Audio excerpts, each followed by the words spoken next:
Intay di tangay ko rimao. Dinggan nyo dito kapot saan nga mabaybayan di giti single parent, when di giti masaksakit, taingan at ikandat importansya dito apo iti LGU Kurimao.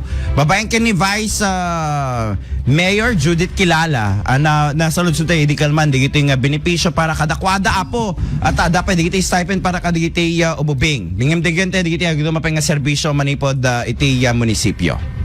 Naipasami pa digi solo parental, ma'am. We are just in the process of finalizing the IRR kasi DJ pa nga ti may samot, syempre kitaan mi no DJ numano ti maitad mi nga kwata masapol mi nga event ng pela DJ naka-allocate nga pondo tapta. So maximum ang tinitignan namin is maximum of 1,000, which is I think similar to yung sa national. And then yung pinaka namin dyan kung sakasakali is 500 per solo parent. Per month, ma'am? Yes, ma'am. Per month. Kasi naman ito naka-pension.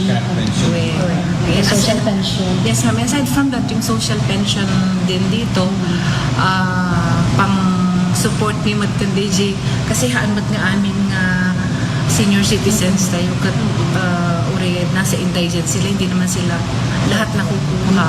So nga DJ waiting list kat ipamimat nga maikanti LGU iti uray basit man lang 500 kumparam di 1,000 na ito ti national paglang nga maitulong mo nga para maintenance na piman.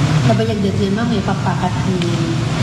Kadagit tayo mo. Kadagit tayo administrasyon.